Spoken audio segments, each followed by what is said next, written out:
Good morning. This is Phoenix Amore. So let me explain something. This whole thing where I begin to kind of react certain ways to certain things. Now, react is not what you all think because you're just reading a blog. Remember that.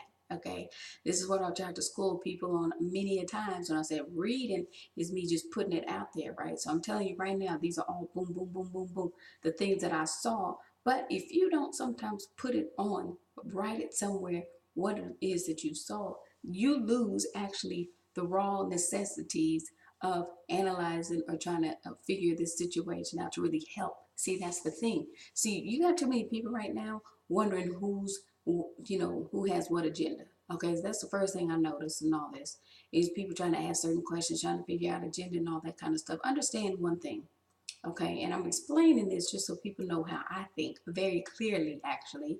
I say, now, if we were to make that move, that is a situation where you have a 15-year-old boy who is how many more years older than all those boys in that household, to include his own younger brother. Yes, he would need his own room.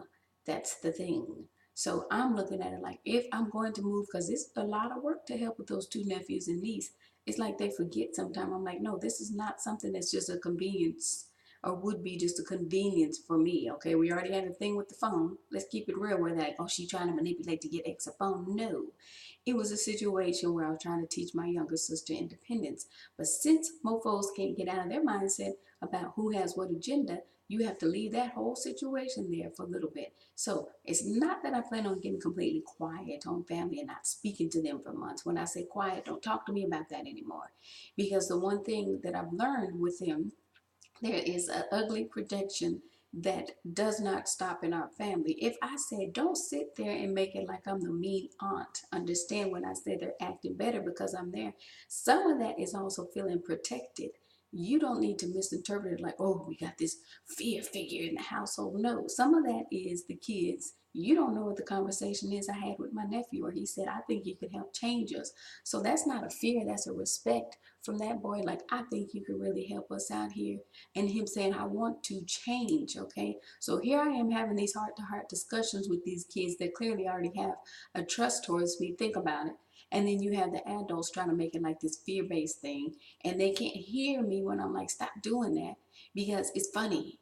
See, and that's the thing that's annoying in a situation where intuitively and empathically I'm picking up on these kids' nerves and all this kind of stuff, and to have people joking, I'm not laughing. And see, this is the bad habit, and I'm communicating this verbally to families so they can be quiet sometimes. When I'm already in that empathic, intuitive mode after I've just had these conversations, right? What I don't need is coming down to hear a lot of people joking about a situation that I'm deeming very seriously. That is annoying, okay? And then when I get mad about it and show anger, guess what they'll do? See, there go Cat, she's such a hothead. No, actually, you just don't know how to be quiet in the appropriate times when something's very serious. So how about folks stop trying to project this way, stop trying to question agendas when at the end of the day, guess who has the best solution for this whole problem? Because when the kids can look at me and say, I think you can help change us, all this other extra stuff from the adults, or won't be dealing with it.